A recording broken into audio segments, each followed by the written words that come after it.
just got sidetracked. Everyone was sick, and I didn't get around to it. All right. Are you sick too? Yeah, well, no, I got a cough, but that's about it. I just didn't want to push it. Plus, I had to run my mile, so I just didn't have time. All right. Oh, I watched your solo that you posted on Monday or Tuesday, and yeah, sure you had the funniest face. You're like, whatever. You're like Arizona Stare for the whole time. Yeah. Well, I mean, it is what it is. So. Yeah, I was really I think you did it Sunday maybe. And I was watching the national championship. I'm like, man, what bad week Alabama loses. Well, I was expecting Bama to lose, so I was surprised they won. But I did gain a Falcon fan. Somebody named Atlanta Supreme subscribed after that video. I was saying it? Somebody named Atlanta Supreme or whatever it is subscribed after that video. Oh, okay. After that solo one, so I thought that was pretty cool. All right, well, let's get this party started. Okay. Yeah. All right. Hello, everyone, and welcome to the 83rd episode of LA Rams Central. I'm not alone today. I'm Anthony. And I'm Eric. And today we're going to review the wild card games, cover some of the coaches' hirings, what some of the coaching ramblings are, and then cover the divisional playoff games. So we got quite a bit to cover, and I'm thinking we'll probably be pretty quick because two of the games there's really, not a lot to talk about considering I already talked about one in some detail, but I'm sure you have some input. So we're going to go in order. So we'll start with the Tennessee Titans and the Kansas City Chiefs. That game was really fun to watch. It was an old Smash Mouth football game. It was a one-score game like me and you predicted. It just went the other way. Credit Tennessee. I think the Titans are probably going to give New England a really tough run for its money before the Patriots eventually, probably pull away. But the Titans are not an opponent to sleep on. Now, I want to ask you a question, Eric, because I think it had more to do with the Tennessee Titans than the Kansas City Chiefs. And I say that because the Titans really ran the ball well. They kept Mariota relatively protected. Mariota ran when he had to. And the Chiefs, they, you could argue, might have needed to run Kareem Hunt some more, but I felt like their game plan coming out was pretty solid. But I just don't think that I think that the Chiefs are as good as they're going to get. And I think that's what we're seeing. It's a lot like the Cincinnati Bengals. Everyone's like, well, if the Bengals just do this or this, they can win and go far in the playoffs. And I look back at it now and I'm like, Cincinnati was a divisional round wild card team at best, divisional round team ever.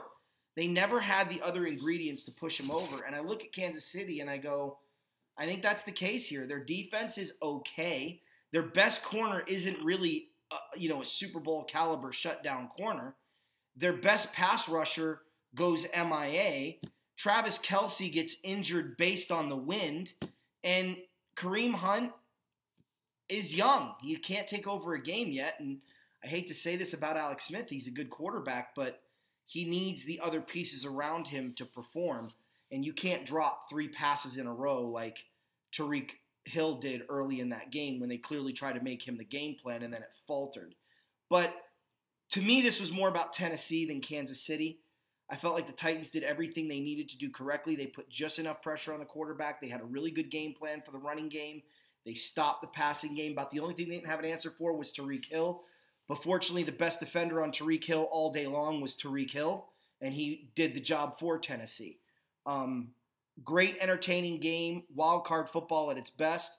Tip your hat to the Titans. That's my takeaway. How about you?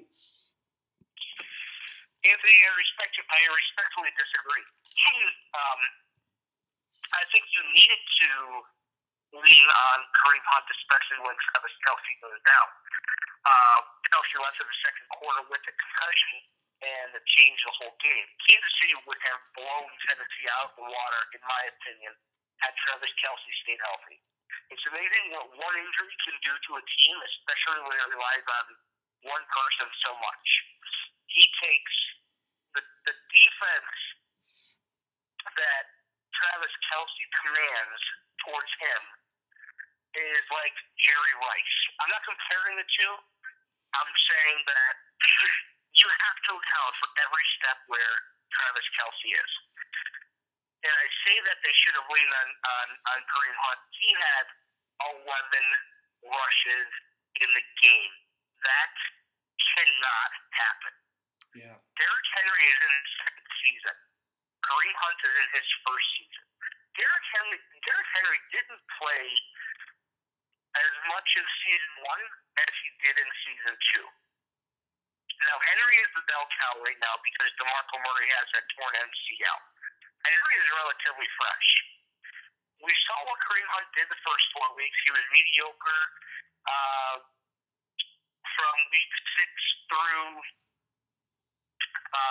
week 11, and then week 12 through 16, or I'm sorry, week 13 through 16.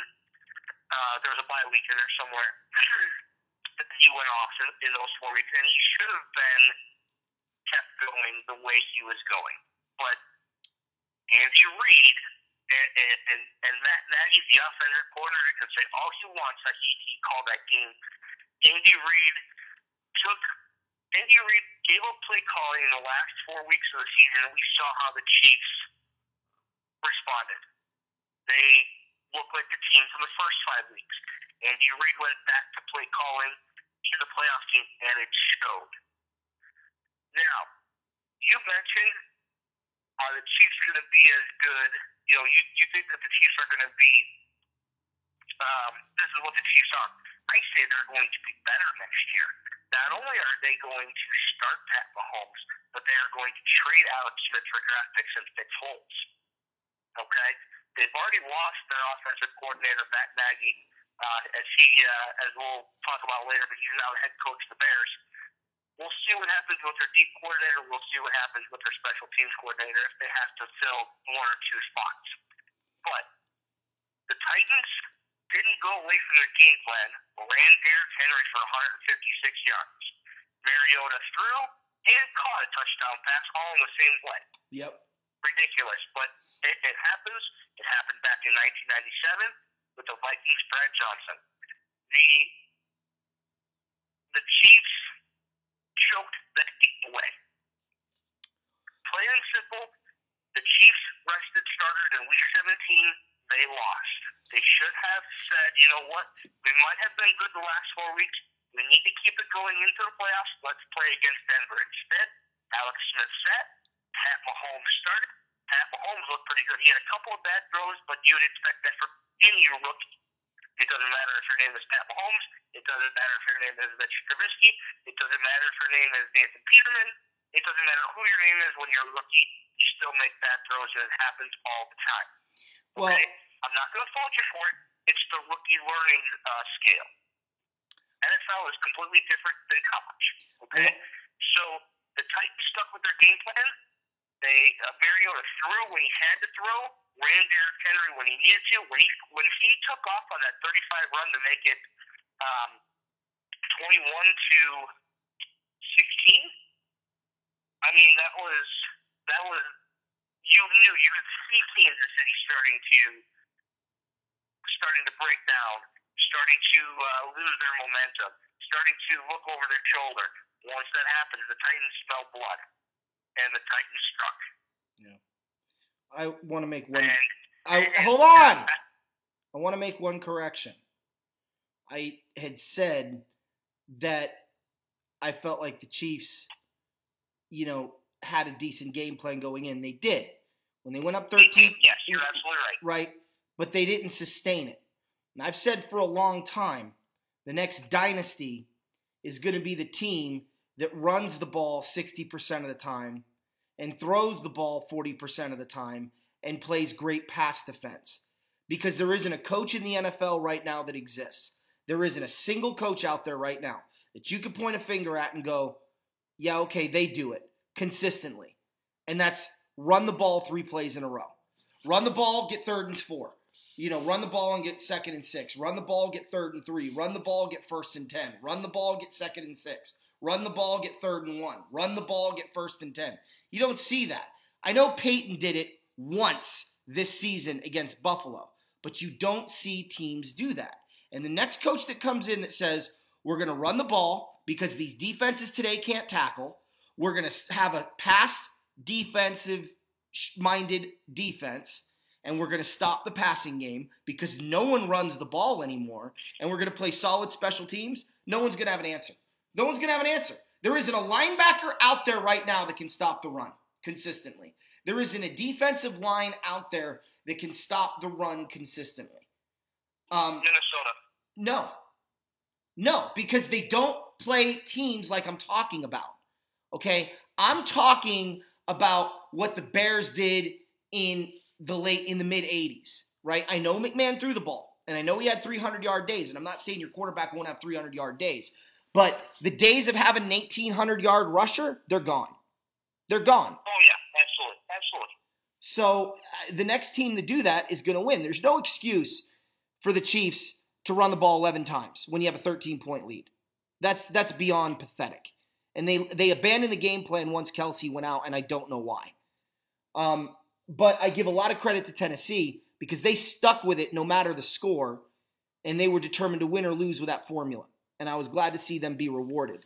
Now, from one team that rested their starters and lost to another team that rested their starters and lost. Now, I've had a few people comment that they really agree with me that, resting the starters, might have been a bad idea. There's still a few people that are like, I don't think it's a bad idea. What if we got injured in week 17? And I've already made my opinions clear there.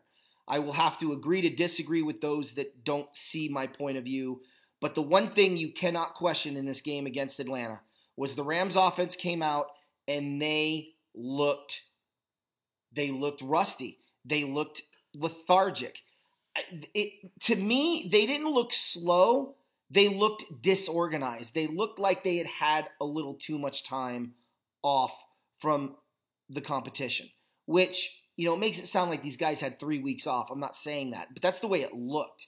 Now, a lot of people want to point the finger at Pharoh Cooper, and you can blame him, sure, for the second one, but I'm not blaming him for the first one, and I'm not necessarily blaming him for the third one. I mean, it's his fault, but it's also not his fault.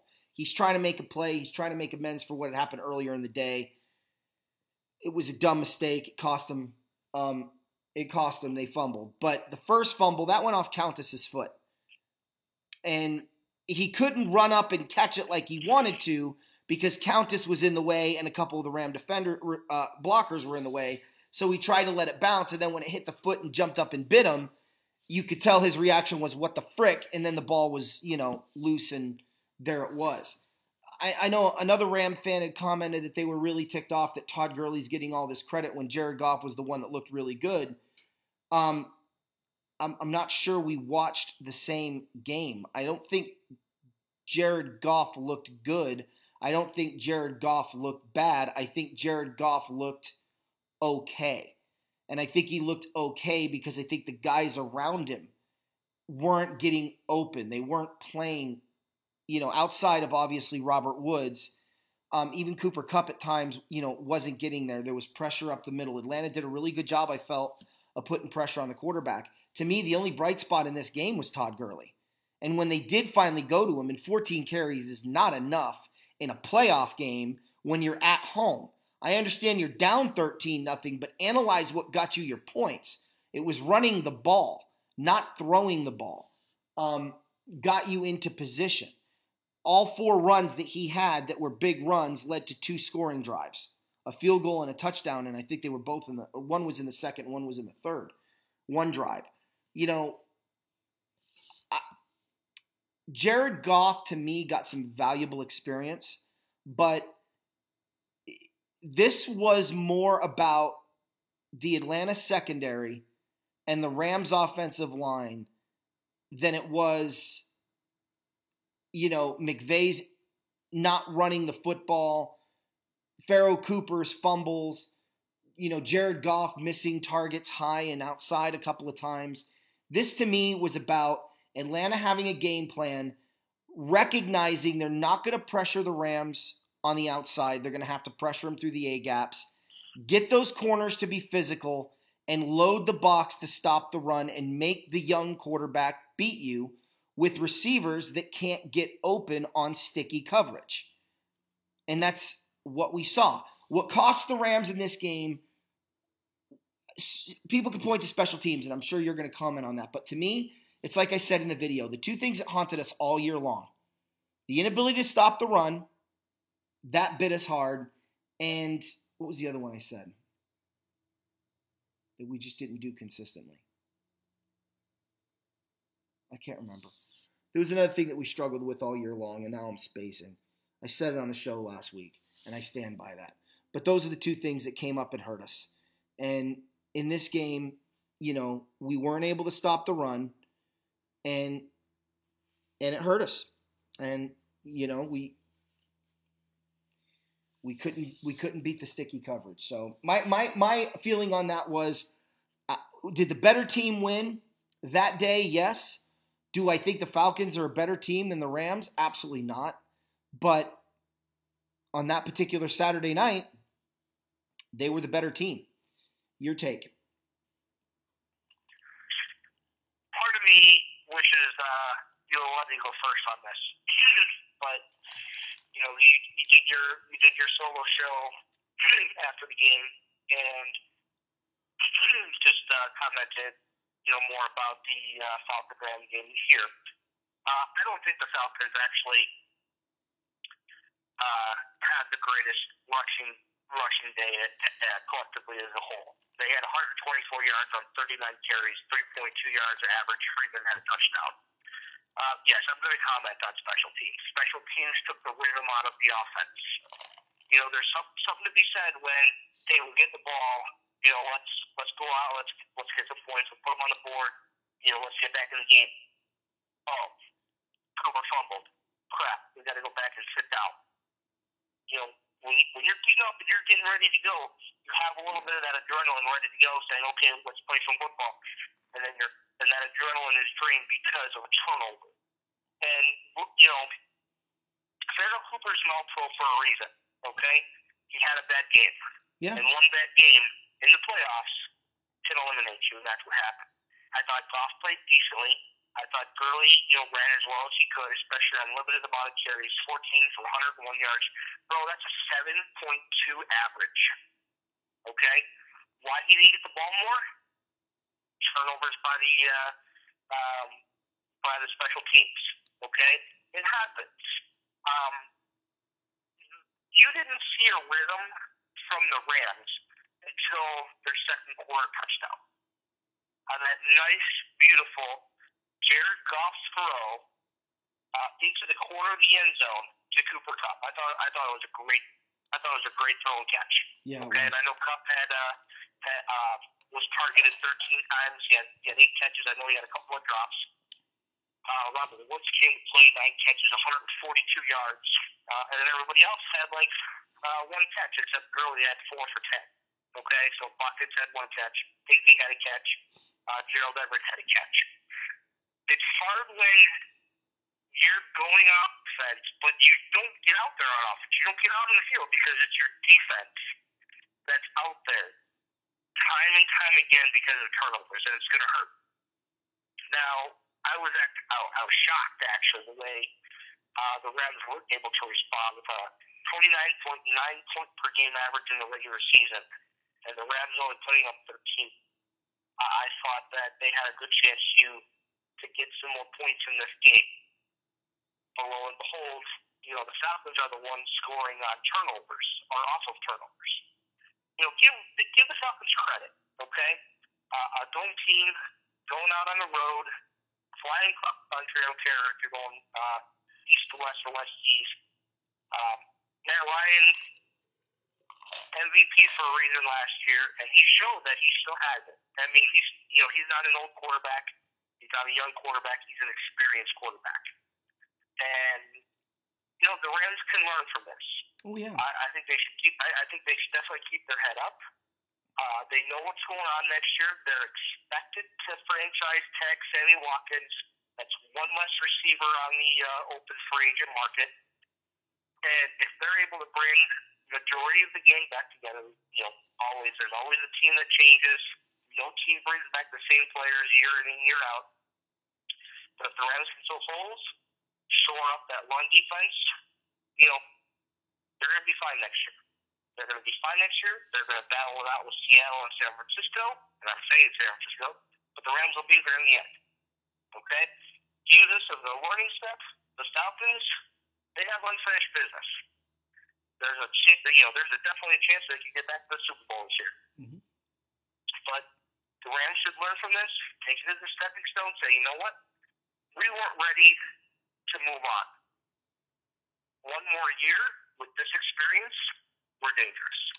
Well, I've been saying if Woods, Kupp, and Watkins can be the three amigos for Jared Goff whenever he needs them, that's going to be another 30-point per game average in regular season next year for the Rams. But they also need to shore up that defense for the run defense as well.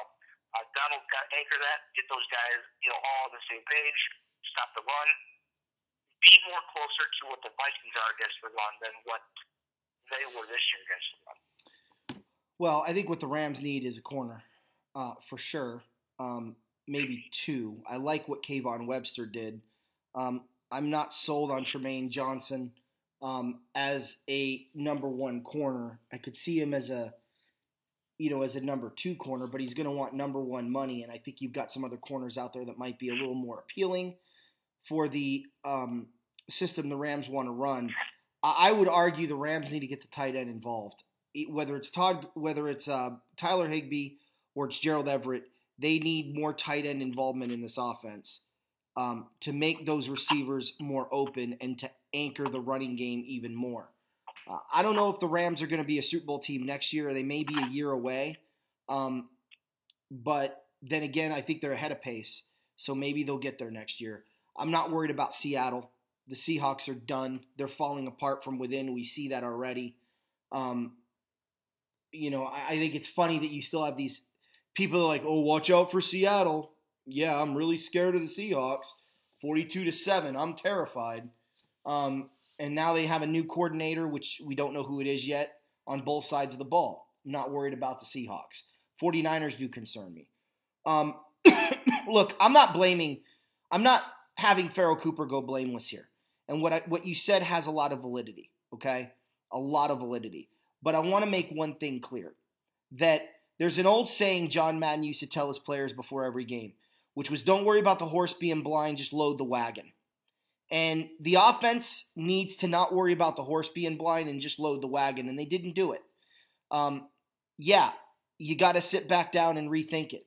And there's no question those two fumbles, to me, was the reason the Falcons were able to have the third quarter drive that they had. It was the reason they were able to score the touchdown in the fourth quarter with the running game like they were able to do, because the Rams defense had been on the field all game long. And that, to me, was the true travesty of the three turnovers, the two on special teams. But at some point, you've got to do something special in a big game. Marshall Faulk used to say, special players make special plays on special days. And we didn't see that until the second quarter. And then it kind of fizzled out. We never saw the Rams' second half that we saw all year long. And at that point, special teams wasn't hurting them. But maybe they had done their damage in the first half, and that team was just not on the field. Who knows what the circumstances were. I'm not leaving Pharoh Cooper blameless, but I think to point to the finger and say he single-handedly lost us the game is moronic, because all of those turnovers happened in the first half, and we were only down by 3 going into the locker room. So at some point, you come out and play the second half like it's a brand new game and you win the football game. We saw the Titans come back from 13 down. Why didn't you? Ultimately, you got to make the plays. So I just hope people aren't too hard on Pharoh Cooper. I promise you he's going to have a kickoff return for a touchdown in one of these postseason games in the future for us, and everybody's going to forgive and forget. But, I just want the Ramley out there to know that I'm behind him now. It's like Oz Hakeem when he fumbled that punt against the Saints in 2000. It was devastating. It was crushing. It was definitely cost us the game, but there were other factors to it. And you can't forget all of the things Hakeem did for you earlier. Sure, you can be disgusted with him at that point in time, but I think that was the other thing. Special teams mistakes cost us in the beginning of the year too. We had all those muffs and all those mistakes in the beginning of the year. That was the second thing. So anyway, it is what it is. All right, so the Sunday games. So we'll start with Jacksonville Buffalo. That game was 10-3. That game was an old-fashioned slugfest. I'll let you go on these, Eric. What did you think of that game? Old-fashioned defensive slugfest, in my opinion.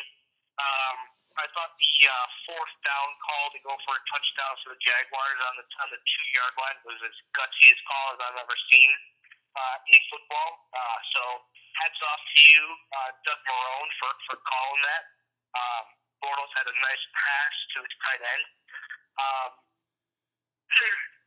Jacksonville's defense is all that is cracked up to be and more.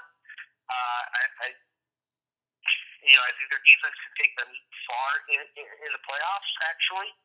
And I thought Buffalo's defense played really well. I think they focused majority, 95% of their focus was on stopping Leonard Fournette. And, kudos to the Bills for following through and being able to stop Fournette, because the way the Bills' run defense was, it wasn't that good this year. As we saw after they lost, or after they traded Marcel Darius to Jacksonville.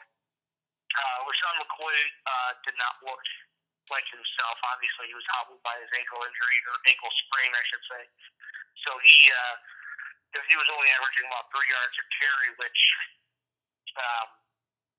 really wasn't going to help Buffalo's offense. They needed some help on the outside, whether that be from Charles Clay, whether that be from Deontay Thompson, whoever. And Taylor ended up leaving because of an injury earlier in the fourth quarter, and he suffered a concussion. What I understand, he's still in the concussion protocol, and of course, in comes Nathan Peterman.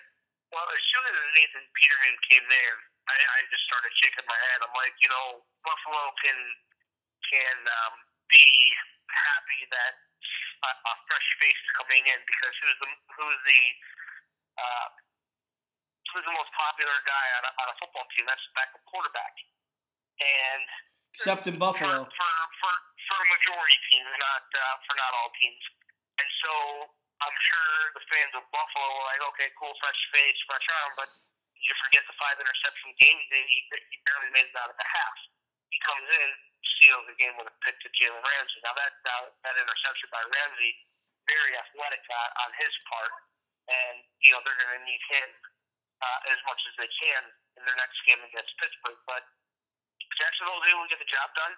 A lot of people call that game boring. They're like, oh, the offense was pitiful. When you have a good defense, and the defenses on both sides are playing far above their level that they typically play, yes, offense is going to struggle. Did Bortles miss a couple of easy passes out the flat? You betcha. Okay? I don't know how much I want to blame the wind for that, because I was sitting there watching the game saying, I could have made that pass. Yeah. No matter how windy it was. I just think he was off. I don't know if he was nervous playing in a playoff game, but get those nerves out of your system now, because you got a date with Pittsburgh coming up this weekend. So, Mr. Bortles, you're going to be needed a lot more. I thought the receivers did a great job as far as getting open and making some tremendous catches when needed most to sustain drives.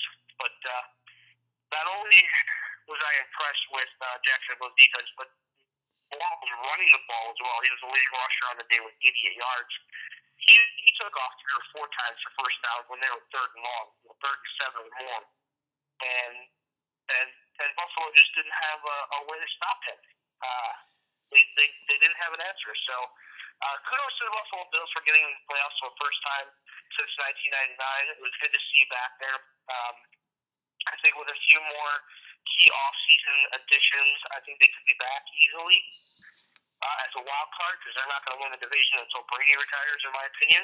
But Jacksonville might be there to stay if they don't take a step back and they keep a lot of the core intact. Because Fournette's going to be there, but they're going to need him. They're going to need Fournette big time in their next game, and Jacksonville's moving on. It wasn't the prettiest to score in a football game, but Jacksonville got the job done, and that's all that matters in the playoffs. Win and move on. I like low-scoring games. I think they make for exciting football, and then you get those decisions to go for it on 4th and 2, which magnify it even more. So kudos to both those teams. They played a great game. Obviously for football purists, they're going to love it, and for these new age football idiots that don't know their elbow from their butthole, they're going to look at that and go, oh, what a terrible game, and not see it for what it was, and that's just the way it's always going to be. But do I think that this was, an all-time classic great football game? No, of course not. But it was an old smash mouth, hard-nosed defensive game, and that's what you are going to ideally what you should see in the postseason, and that's what we saw today. So Buffalo's defense also came to play, and I think that should be duly noted. And it was a fun and entertaining game to watch. New Orleans against Carolina. The Saints lost one of their offensive linemen with a knee injury or a leg injury, but it didn't seem to really hurt the Saints. They got off to that 14-3 lead. I think it was actually 21-3, wasn't it, at one point? It was, yeah. And then they just, they kind of took over the game. Now, I know Carolina made it close in the end, but that's because New Orleans had already been packing their bags and getting ready for Minnesota. So the Panthers had no chance to win that game. If Breeze needed one more drive, he would have gotten one more drive, and I think Panther fans know it. So I was impressed with the way the Saints played defense early on. I was impressed with the way their offense played consistently throughout, and it was an overall great game, and you almost called the final score, E. I did. I said originally 31-30, and what a difference kicking field goals makes to scoring touchdowns. And what I mean by that is that one time Carolina kicked 4 straight field goals. Well, if they threw one of those field goals into a touchdown, it's 31-30 and Carolina's driving. They become a lot more conservative. I don't think Cam throws the ball. He either keeps it himself or hands it off to Jonathan Stewart to set up for the game-winning field goal, which they could have won 33-31. However, that's not how it worked out. The Saints defense came to play. There was only really one play that the Saints defense got burned on, and that's the Christian McCaffrey I told you about that they needed to break out. He had that one big catch that he took to the house, and nobody could catch him. Nobody on the Saints was even close to catching him. Drew Brees, 376 yards. Guess how many times throughout the course of 16 other games, Anthony, that Drew Brees threw for more than 376 yards? First 2 weeks of the season. What's that? First 2 weeks of the season, that was it. No, he did it. He did it one other time in the overtime victory against the Redskins, where he threw for over 376 yards. He threw for 385. So he had an extra quarter to do that. Yeah. That's the Drew Brees that I think the Saints need the most, especially in the playoffs. Now, Kamara and Ingram are still going to be a top two-headed monster, okay? And they can keep running the ball. They're going to have a hard time this weekend in the next game, in my opinion. I'm not sure if they have learned enough from week 1 when they played the Vikings. We'll find out, and we'll preview that game as well. But with the Panthers, I applaud them for staying in the game for as close as they did. New Orleans obviously won by 5. They made the plays when they needed to. I'm not sure how much of this game you watched, especially in the fourth quarter, Anthony, but I do applaud Sean Payton going forward on 4th down when they actually did not get it. But intercepting that pass, I know guys are all about stats, and the ball's coming at me. I gotta pick it off. I gotta do everything I can to get this ball. But I understand also them not. I don't want to say not knowing these situations, because I don't think that's the right way to look at it. But I just think they're too excited that they're about to catch a pass that's not intended for them. and put a number up in the opposing team's turnover column. And with Carolina picking that pass off, their best bet is knocking that ball down and taking that ball close to the 50 or at the 50 or in safety territory. I love the aggressive play calling by Sean Payton. They could have came back and bit him, and he would have had to answer those questions and live with that. But he escaped, and you learn from that. Carolina had that opportunity as soon as they started dropping back and holding that ball, and Newton, and as soon as he threw that ball to the right flat where there was nobody within 20 yards of where he threw the ball, I knew that flag was coming up. I knew there was going to be intentional grounding. I knew he was going to have to, do everything he could to get close to that end zone, that first down marker, and holding on to that ball too long. Every time you get sacked. And, the Panthers just couldn't pull it out. But, give them credit for fighting. Tremendous defense on that side. Not in the game. They gave up 31 points, but, they came in. I don't think they weren't flustered. They weren't down on themselves being like, oh, we already lost to the Saints twice. It's a division game. It's a division playoff game. Knowing that they know their opponent just did a little bit more to beat them in that game. But Carolina, I thought, played really well. Cam played really well. Just Breeze played better. Michael Thomas had 131 yards receiving. He played better. And I told you before the game, when we previewed it, that the Saints would not have an answer for Greg Olsen. And they did. And he was catching passes on the sideline. He was catching passes down the middle. He was just a beast. And, if the Panthers could ever get a wide receiver to complement Olsen, watch out for that offense. Yeah. There was an old trick play that we used to run when I was coaching called Bismarck. All of our trick plays were named after cities, capital cities of states. And our North Dakota one was Bismarck because if it didn't work, we were sunk. But it would be a fake punt, and I'd tell my punter to drop back and just throw it as far and high down the field as he could. Because inevitably, defenses or special teams guys, they'll catch it. Rarely will they let it hit the ground and be incomplete. But it gives your guys time to run down there and try to catch it. And guess what? If you catch it, it's not downed right there. It's your ball right there. And you can actually run and go. And it worked a couple of times because people just didn't know down in distant circumstances. You're right. Defenders will go for the ball. Look, I thought it was a good game too.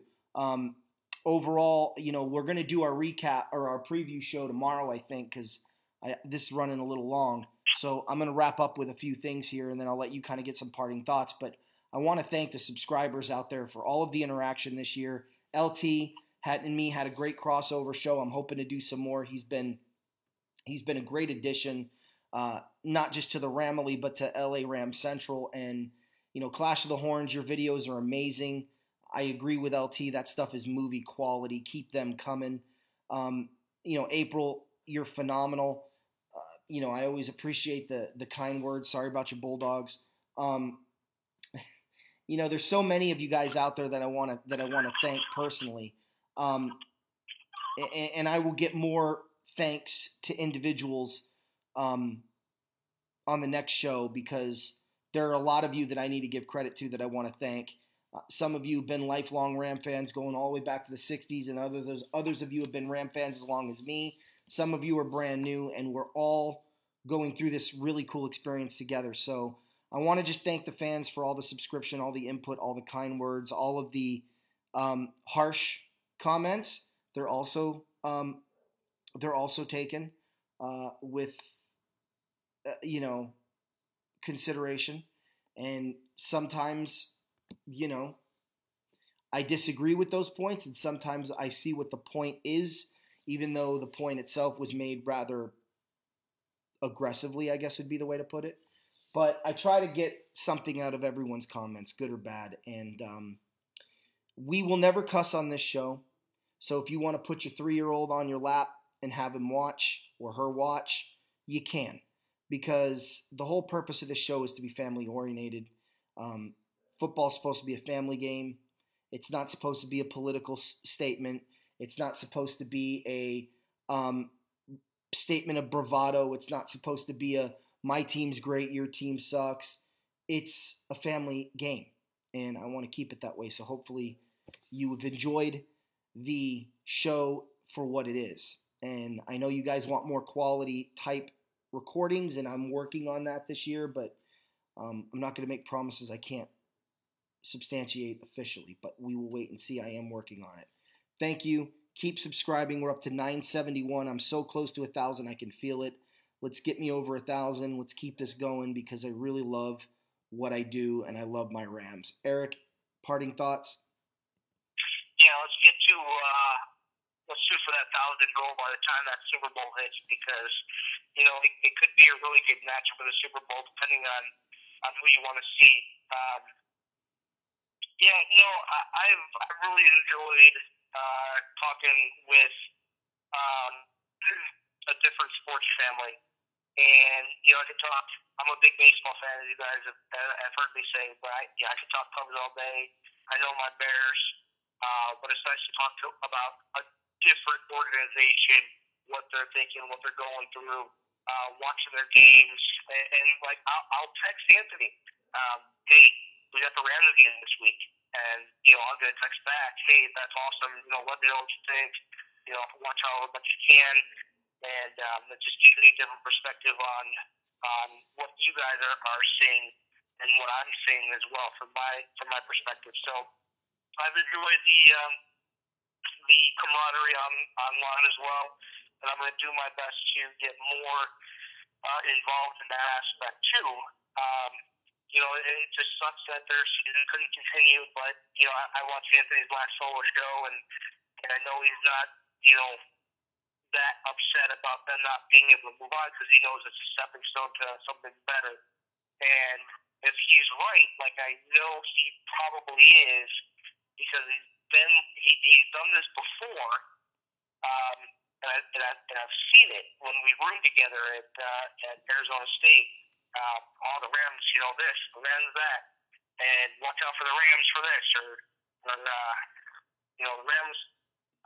Rams are gonna go Super Bowl. This was during the middle of the season. I'm like, whatever, dude, okay.